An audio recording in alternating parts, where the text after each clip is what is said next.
Hello there, this is Ross Maynard here, and I want to talk to you today about lean for service processes. So we just switch over the slides there.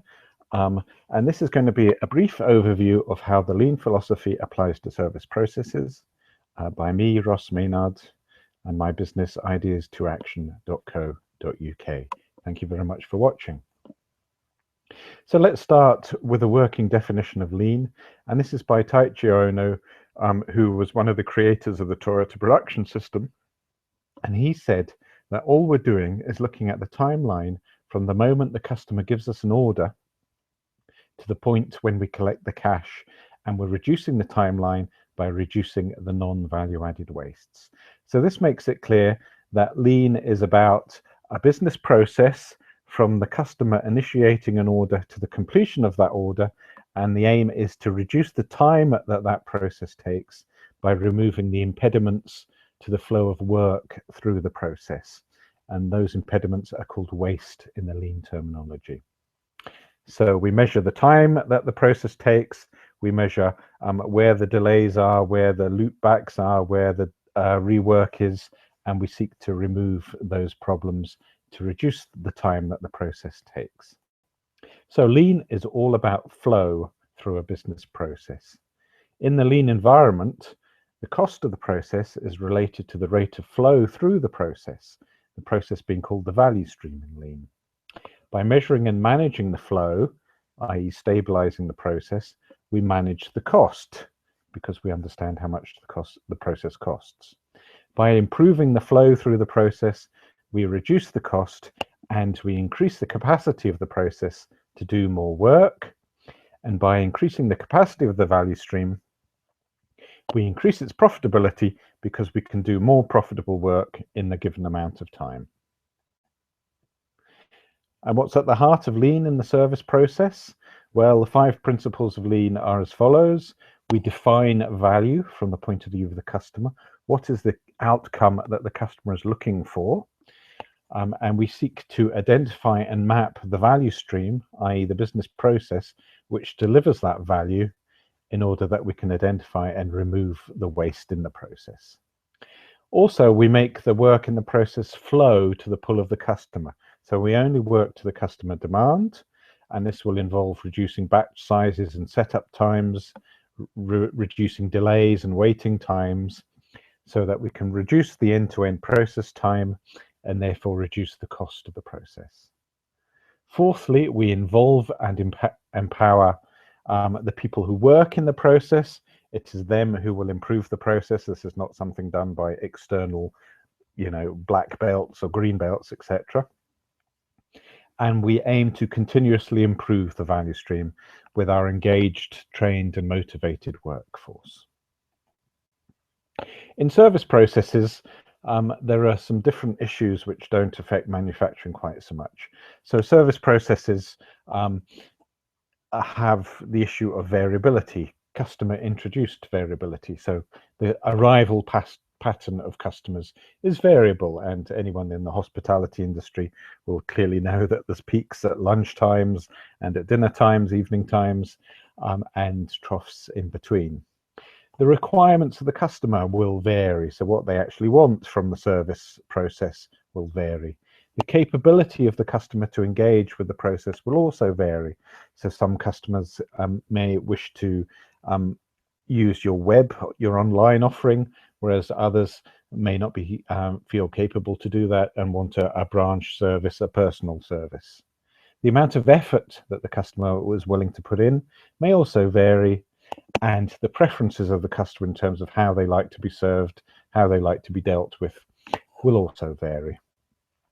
These ideas and many more ideas, by the way, are taken from the Lean Toolbox for Service Systems by John Becheneau, which is a useful read if you're employing lean in service processes. Service processes can also be affected by internal variability. So procedures may vary depending on who is working in the process at a particular time. The methods used by the people in the process may vary. The skills of the people in the process may vary. Other individual characteristics may vary. The equipment used by different people or different teams may vary. as of course will the materials and resources used. The information available may vary at different points of the day. There may also be different measures that are driving behavior in different ways and other unforeseen events that can arise during service delivery. And we're aiming to move towards the characteristics of a lean organization, which are a strong focus on customer requirements, including an understanding of patterns of demands and also the outcomes that the customer actually wants. Structuring the organization by value stream, by business process, rather than by department. Senior managers who visibly support improvement and lead by example. And this means that the role of the manager changes to that of a coach, a facilitator, and trainer. And we should also employ rigorous training programs for problem-solving skills and other skills throughout business. And this means that our employees will be trained in problem-solving tools and empowered to improve the processes that they work in, so that responsibility for improvement becomes that of the employees working in the process rather than something that's imposed from management above. However, managers visit the workplace frequently, they support the team, they facilitate improvement, and they engender the culture of improvement. And management realize that performance problems are caused by the process, not by the people in it. So this creates a no blame culture. We're looking to raise and resolve problems and reward people for identifying problems rather than hiding them away. And all of this really means that lean is a people process. Lean is a management system that highlights problems coupled with a human system that develops people who are willing and able to identify and resolve those problems. So the people in the process are as important, more important in my view, than any lean tools that you may have heard of. Eliminating the waste, the defects, the delays in the process is done by people using problem-solving methods. So we're aiming through lean to encourage behaviors that focus on problem-solving and improvement, and it's about collaboration and working together to create a culture of continuous improvement. And all of this requires trust, trust of management, trust of each other. So to finish, the aim of lean is to surface problems and then to work together to resolve them as a team. So here's a quote from John Shook, who's now head of the Lean Enterprise Institute. The famous tools of the Toyota production system are all designed around making it easy to see problems, easy to solve problems, and easy to learn from mistakes.